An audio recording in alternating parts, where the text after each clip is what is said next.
Hello दोस्तों, कैसे हो आप सभी। आज हम बात करने वाले हैं एक ऐसी मूवी के बारे में जो साल 2023 में ही रिलीज हुई है, जिसका नाम है भोला। और इसमें लीड एक्टर हैं अजय देवगन। लोगों को एंटरटेनिंग मूवी में और क्या चाहिए होता है, एक्शन, ड्रामा, इमोशन, कहानी और अच्छे एक्टर। भोला में वो सब कुछ है जो कि एक मास मूवी में होना चाहिए। तो दोस्तों, आज हम एक्सप्लेन करने वाले हैं भोला मूवी को, जो साउथ की कैथी मूवी का रीमेक है। लेकिन भोला एक ऐसी मूवी है जिसे कोई इग्नोर नहीं कर सकता। तो चलिए दोस्तों, शुरू करते हैं। और अगर वीडियो अच्छा लगे तो वीडियो को लाइक जरूर कीजिएगा। और इसी तरह के वीडियोस पाने के लिए आप हमारे चैनल को सब्सक्राइब भी कीजिए, ताकि ऐसे ही अमेजिंग कंटेंट आपको मिलते रहें। तो फिल्म की शुरुआत होती है धमाकेदार एक्शन से, जहां एसीपी डायना कोकेन से भरे ट्रक का पीछा कर रही होती है। अपनी बहादुरी का परिचय देते हुए गोली खाने के बावजूद भी डायना 1000 करोड़ का कोकेन जब्त कर लेती है। और जो 7 लोग कोकेन से भरे ट्रक को लेकर जा रहे थे, डायना उन्हें भी गिरफ्तार कर लेती है। और पुलिस के लिए ये बहुत बड़ा अचीवमेंट था, क्योंकि आज से पहले इतना ज्यादा कोकेन आज तक किसी ने भी जब्त नहीं किया था। और कोकेन को डायना लालगंज के पुलिस थाने में खुफिया बंकर में छुपा देती है। और उस बंकर के बारे में बहुत ही कम लोगों को मालूम है, क्योंकि ये ब्रिटिश जमाने का बनवाया हुआ है। और जिन 7 लोगों को डायना ने गिरफ्तार किया है, उन्हें भी वो लालगंज पुलिस थाने में ही गिरफ्तार करवा देती है। और अब सीन शिफ्ट होता है एक अनाथ आश्रम पर, जहाँ की केयर टेकर एक बच्ची के पास जाती है।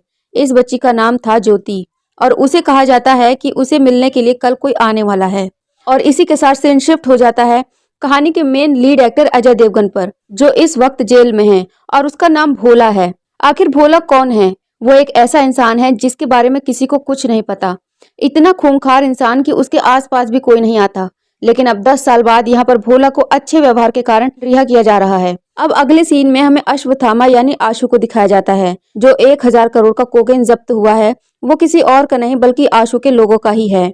और ये बात जब आशु को मालूम चलती है कि कोकेन से भरी गाड़ी पकड़ी गई है, तो वो पूरी तरह से बौखला जाता है और एक आदमी को अपने आंखों के सामने मार डालता है।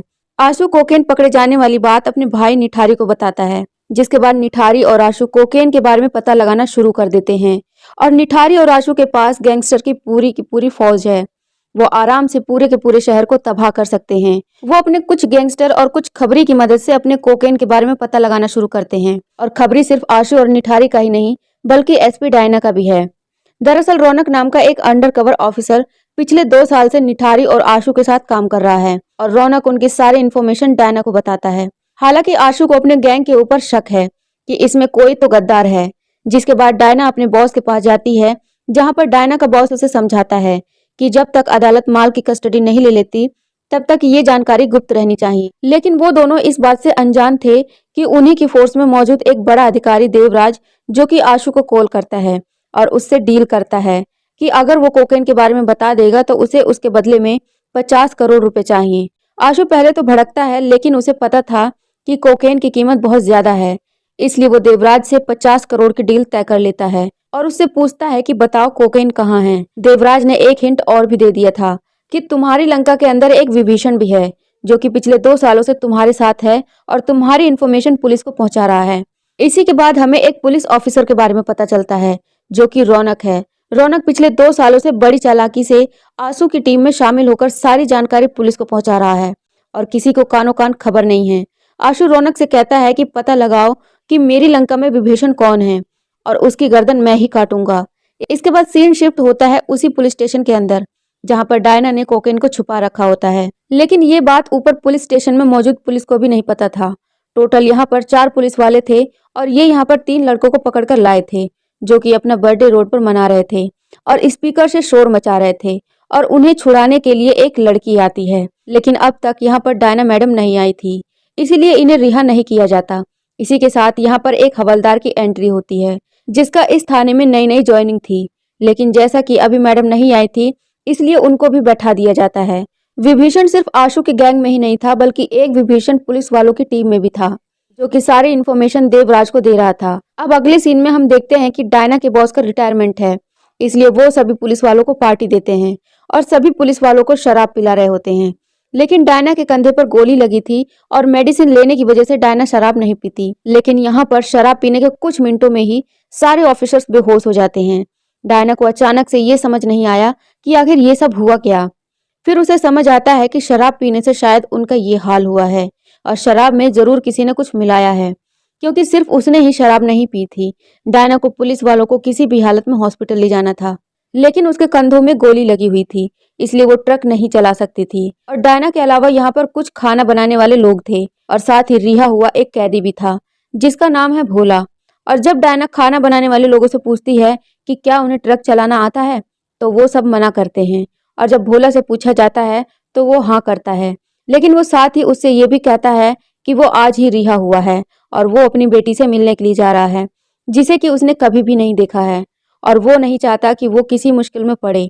इस पर डायना उससे कहती है कि तुम्हारी छोटी सी मुश्किल की वजह से 40 घर के बच्चे अनाथ हो सकते हैं और इन सारे ऑफिसर्स को अगर 5 घंटे के अंदर ट्रीटमेंट नहीं मिला तो ये 40 के 40 ऑफिसर मारे जाएंगे।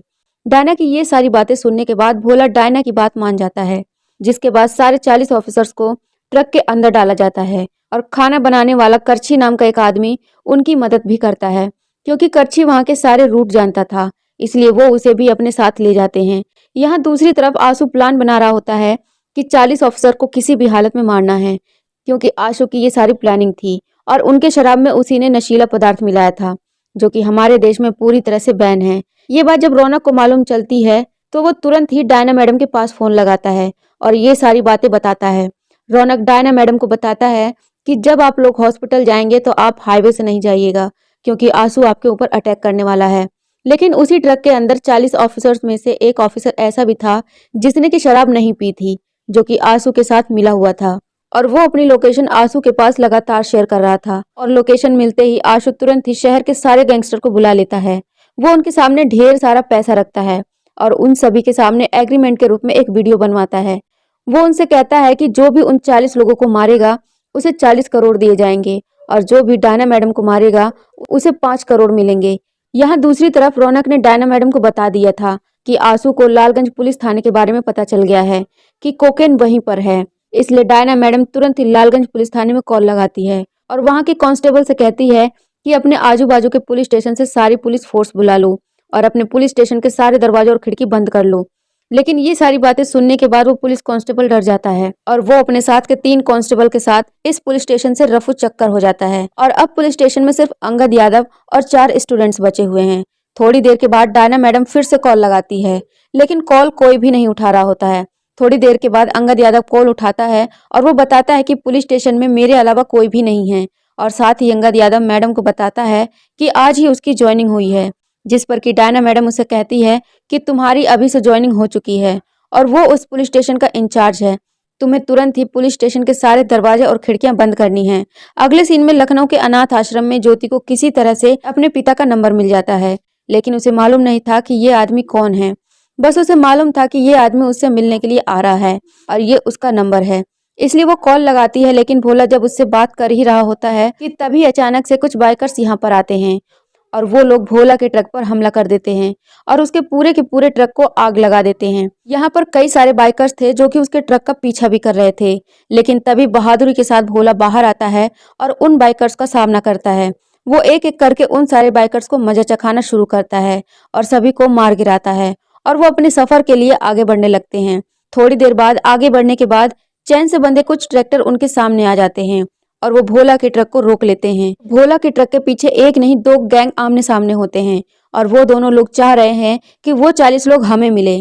तब दोनों गैंग ये समझौता करते हैं कि वो लोग 20-20 लोगों को मारेंगे और सारा पैसा आपस में बांट लेंगे। लेकिन यहाँ पर थोड़े आगे बढ़ने के बाद उनका सामना होता है भोला से और भोला उन्हें ऐसा मजा चखाता है कि वो लोग देखते रह जाते हैं, क्योंकि भोला सिर्फ उन्हें मार ही नहीं रहा था बल्कि उन्हें जान से मार रहा था। और डायना मैडम भी भोला का साथ दे रही थी। जो भी ट्रक पर चढ़ने की कोशिश करता, डायना मैडम उन्हें गोली मार देती। और यहाँ पर आशु को मालूम चल गया था कि लालगंज पुलिस थाने में उनका माल है, इसलिए वो सारे गैंगस्टर को लेकर लालगंज पुलिस थाने में पहुंच जाते हैं, जहां पर वो चिल्ला चिल्ला कर कहते हैं कि उनके पास केवल 5 मिनट है और अगर 5 मिनट के अंदर वो लोग बाहर नहीं आए तो वो इस पूरे के पूरे जेल को जला देंगे। जेल के बाहर जो कुछ भी हो रहा था अंगद यादव सारी बातें डायना मैडम को बताता है। डायना मैडम यहाँ पर अंगद से कहती है कि जेल में उनके 7 लोग बंद हैं, उनसे मेरी बात कराओ। और जब यहाँ पर डायना मैडम की बात उनसे कराई जाती है तो डायना मैडम उनसे कहती हैं कि उनका माल उनके पास नहीं है। वो लोग आशु से कहते हैं कि हम तुम्हारे 7 लोगों को छोड़ रहे हैं। आशु तो यहाँ पर अपने माल के लिए आया था, लेकिन जब उसे मालूम चला कि उन 7 लोगों में उसका बड़ा भाई भी है तो वो इस डील के लिए तुरंत ही मान जाता है। अब ये लोग लॉकअप का गेट और पुलिस स्टेशन के गेट दोनों ही खोलने लगते हैं। लेकिन आगे उन्हें थोड़ी ही देर के बाद मालूम चलता है कि उन 7 लोगों में से एक आदमी दरअसल आशु का बड़ा भाई है, जो कि बहुत बड़ा गैंगस्टर है और अगर वो बाहर आ गया तो इन सभी लोगों को मार देगा। इसलिए डायना मैडम तुरंत ही गेट बंद करने को कहती है और ये लोग ऐसा ही करते हैं। तब ये लोग जल्दी से लॉकअप का और पुलिस स्टेशन का गेट बंद कर देते हैं। तब आशु का भाई खिड़की की तरफ खड़े होकर चिल्लाने लगता है कि उनका पूरा का पूरा माल इसी जेल में है। लेकिन यहाँ पर आशु ठीक से सुन नहीं पाता, इसलिए वो खिड़की के पास आता है और यहाँ पर अंगद यादव भी कुछ नहीं कर पा रहा था। वो उसे बोलते हुए रोक नहीं पा रहा था। तब यहाँ के स्टूडेंट के दिमाग में एक आइडिया आता है और जो लाउड स्पीकर पुलिस वालों ने जब्त किए थे वो आशु के भाई के लॉकअप के बाहर रखकर और जोर जोर से उसे बजाने लगते हैं, जिससे कि आशु के भाई की आवाज बाहर ना जा सके। और फिर थोड़ी देर के बाद आशु किसी तरह से पेड़ के जरिए उस जेल के ऊपर चढ़ जाता है और किसी तरह से वो अंदर भी पहुंच जाता है, जहां पर वो अपने भाई से मिलता है। और यहाँ पर उसका भाई आशु को कहता है कि हम इस पूरे के पूरे जेल को जला डालेंगे। आशु यहाँ पर अपने भाई से कहता है कि वो बस चाबी लेकर आ रहा है, उसके बाद वो सभी को आजाद कर देगा। जिसके बाद वो उन सभी 4 लोगों के पास जाता है और उनसे लड़ना शुरू कर देता है। लेकिन यहाँ पर वो सभी लोग किसी तरह से आशु को बंदी बना लेते हैं। वो लोग आशु के हाथ और पैर को बांध देते हैं और उधर भोला उन सभी गुंडों से निपट चुका था। वो लोग हॉस्पिटल तो नहीं पहुंच सकते थे क्योंकि उनके पास सिर्फ 1 ही घंटा बाकी था, इसलिए वो लोग एक महाकाल की मूर्ति के पास बैठे हुए थे और यहीं पर डॉक्टर की एम्बुलेंस आने वाली थी, क्योंकि 1 घंटे के अंदर उनका इलाज भी करना था। इसलिए वो लोग यहाँ पर बैठकर उनका इंतजार कर रहे थे और यहीं पर भोला के साथ करछी भी बैठा हुआ था और वो भोला से उसके पास्ट की स्टोरी पूछता है, जिस पर भोला उसे बताता है कि वो एक लड़की से बहुत प्यार करता था और करछी को अपनी पूरी लव स्टोरी को बताता है। और वो उससे कहता है कि एक आदमी की वजह से हम दोनों की जिंदगी बर्बाद हो गई और जेल में उसे मालूम चला था कि उसकी वाइफ तो मर गई, लेकिन वो एक छोटी सी जिंदगी एक अनाथ आश्रम में छोड़ गई है। और यहाँ लालगंज पुलिस स्टेशन में 4 स्टूडेंट में से एक का नाम चेतन था, जो अपनी गर्लफ्रेंड से बात कर रहा था कि तभी आशु के लोग खिड़की से उसका गला दबाकर उसे मार देते हैं। और ये सब देखकर अंगद यादव का दिमाग पूरी तरह से खराब हो जाता है और वो यहाँ पर एक हथौड़े से आशु की जान ले लेते हैं। यहाँ दूसरी तरफ एम्बुलेंस आ चुकी थी और वो सारे पुलिस वालों को यहाँ से ले जाती है। लेकिन थोड़ी देर के बाद यहाँ पर आशु का भाई आ जाता है और वो भी ढेर सारे गैंगस्टर्स के साथ, और वो भी आते ही भोला को बुरी तरह से मारना शुरू कर देते हैं। जिसके बाद वो डायना मैडम को भी बुरी तरह से टॉर्चर करते हैं। थोड़ी देर के बाद यहाँ पर रौनक आ जाता है क्योंकि डायना मैडम को कॉल नहीं लग रहा था और उसे मालूम चल गया था कि वो लोग मूर्ति के पास हैं और वो यहाँ पर आ जाता है। और रौनक के बारे में यहाँ पर आशु के भाई को पता चलता है कि वो एक गद्दार है और आशु का भाई रौनक को बड़ी बेरहमी से मार देता है। और जब ये लोग डायना मैडम को यहाँ से ले जा रहे होते हैं तभी भोला बेहोशी से जाग जाता है और वो यहाँ पर सभी लोगों को चुन चुन कर मारता है। यहीं पर एक त्रिशूल भी था, उस त्रिशूल की मदद से भोला सभी को मार डालता है। अब तुरंत ही भोला लालगंज पुलिस स्टेशन की तरफ निकल पड़ता है।